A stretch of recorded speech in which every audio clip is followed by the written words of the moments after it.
Hello, everyone, and welcome to part 2 of our series on v versus t graphs, and also using them to go ahead and explore acceleration. Let's go ahead. I made a new graph here to go ahead and emphasize a new point, and I have my pen here.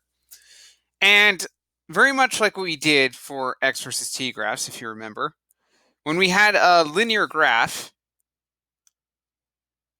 right? So say this is my x and t graph, so my displacement over time graph. So last time I was here, I went ahead and I showed you how you can go ahead and find the slope of these, or taking the rise over run. And this would get you something like, on an x versus t graph, your velocity. And on a v versus t graph, this gets you your acceleration. Okay, which is actually pretty cool. I mean, you think about it, you get your slope, and you're able to figure out these values that are actually very pertinent to the equation. So you can see x versus t, that gets you velocity. V versus t, that gets you acceleration. That's taking the step up. And this is what you get when you get rise over run. Now, here, basically what you're doing is you're taking delta v. In other words, your basically your here your increase or your change in velocity over your change in time, and that takes you to acceleration, right? And that's what you get when you do your rise, your change in velocity, over your run, which is your change in time. Again, here's your change in position, right? And that goes over your change in time, and that gets you your velocity. However, this is only one of a few things that we can actually do with the graphs. You notice when I went ahead and I did this, I can actually go ahead and rearrange this, and I can get a different equation. I can actually get the equation of this line, which will allow me to predict future positions based on knowing the velocity and what time it is. In other words, I was able to get an equation called x equals to v, which was my slope, times a time plus an x naught, okay? And x naught basically means what is my position at time equals to 0.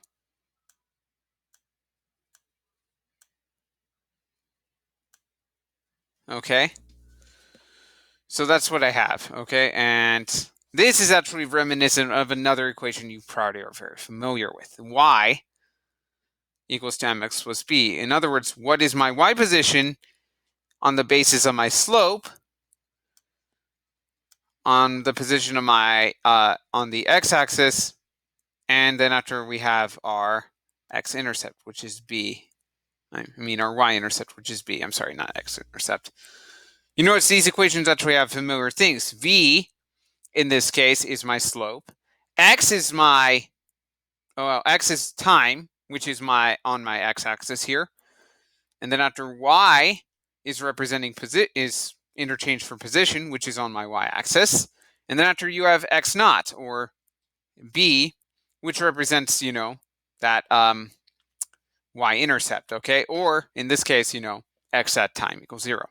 We're actually going to use a very familiar thing. We're going to actually use something very similar to y equals mx plus b and this equation to go ahead and figure out what is the equation of this line. And what's going to be unique about this equation is that it will allow me to predict future velocities based on knowing the acceleration, okay? So I will be able to go ahead and find basically, so I'm going to find equations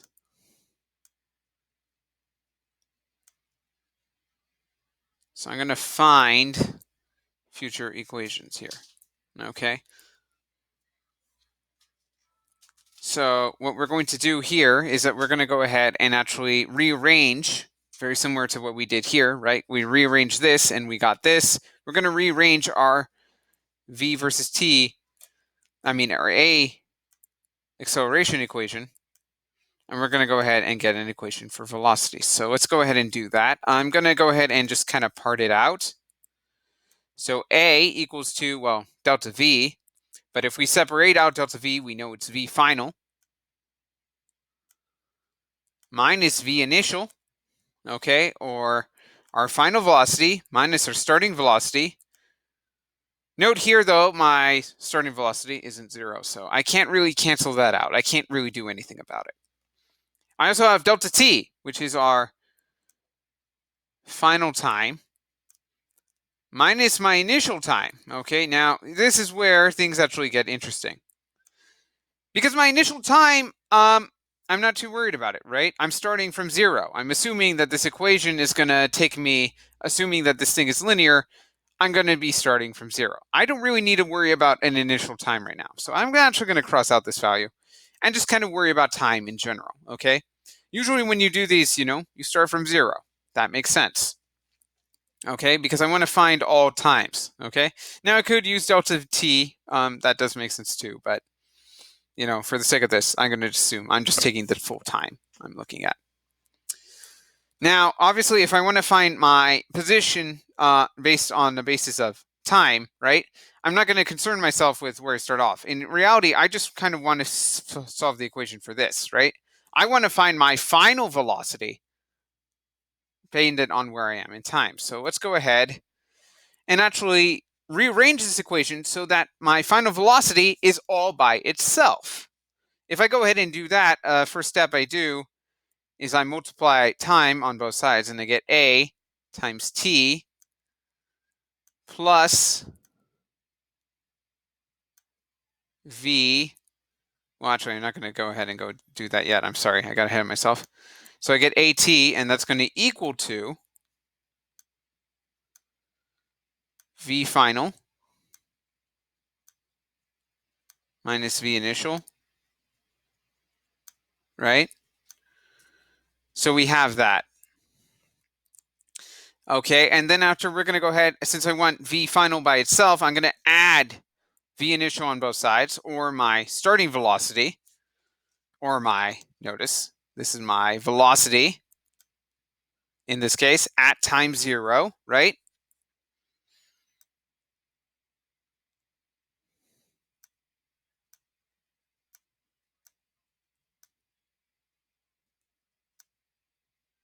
And if I do that, I'm going to get this, right? My v final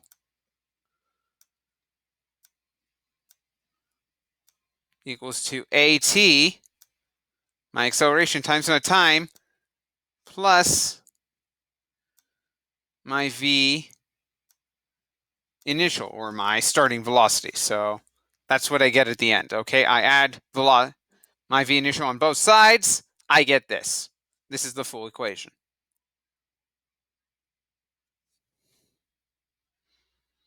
Okay, so this is kind of the equation of this line here.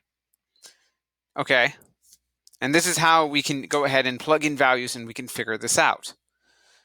Just to prove it to you, I'm actually going to go ahead and figure out this line, and what I'm going to do is I'm going to figure out what is the velocity at 60 seconds. Okay, so we're going to figure out the velocity at 60 seconds here. All right, so let's go ahead and do this. We have several values we need to find, okay? Now, when you fill in this equation, right, do keep in mind, I'm trying to find initial final velocities, and they're on the basis of time. So I don't need to fill in these two values. In reality, there's only two values I need to find. I need to find A, and I need to find my V initial, okay? If I can find those two, and I can plug in different times, then I spit out a V final, okay? So I only need to find these two values to make this equation here. And that way I can plug in a time, like 60 seconds, or 50 seconds, or 40 seconds, and I'll get the final velocity of that time. By the way, I know I'm right about this equation because it does fit that format of y equals mx plus b. In this case, m, or a, is filling in for my slope, and v initial, or b, is filling in for my x-intercept. So let's go ahead and solve for a, starting out with this, right? So a, as we know, is rise over run. And I'm just going to do this very quickly here. So let's say I start my v initial here, right? So delta v So I end at 50, that's my V final. And then after my V initial is 40 meters per second. And if I go ahead and do that, I get 10 meters per second, okay?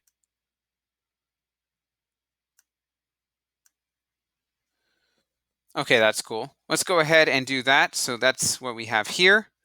And then after, let's go ahead and find my delta t. So this is my delta v here. Let's go ahead and find my delta t here. If we go ahead and find my delta t here, right?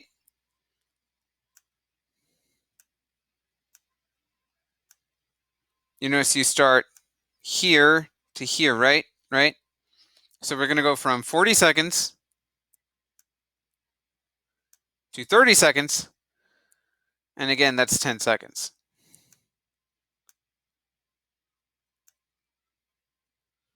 So you get this, right? So we get 10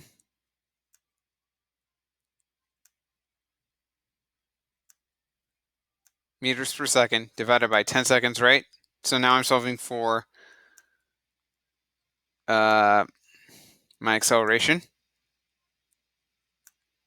And if I do that, you notice I get the value of 1 meters per second squared.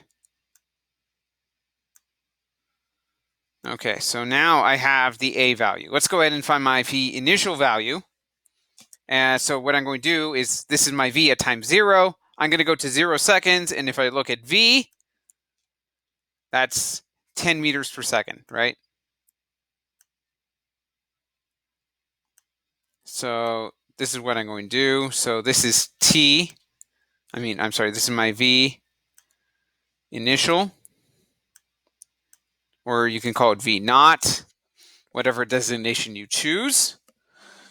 So let's go ahead and combine it here, and then after we're going to plug it into 60 seconds and see what we get. So V equals to 1 T, or my time, so I can plug in any time there, and I'll get out a certain V, plus 10, okay? And that represents my 10 meters per second. All right, so let's go ahead and plug in 60 seconds and see what we get. So I'm going to plug in 60, so my V at 60 seconds, right? In other words, my V after a minute is equal to 1. Okay, and we're going to multiply times 60 seconds, right? So now we're plugging in a time. Okay, adding the 10 here. If we do that, we get 60 plus 10, which is easy enough to figure out there. We don't need to do very hard math from here. And eventually, you notice my V at 60 seconds is 70 meters per second. Let's go ahead and go to my graph here and see if this line actually did predict accurately. And you notice here, yes, it did. At 60 seconds, I'm at 70 meters per second. So you can see here, these are the graphs that we use to go ahead and develop these lines here and help us predict future velocities. All right, when you're done, go ahead and you'll move on to part 3 of the series, where we go ahead and try to find delta x. I'll see you later.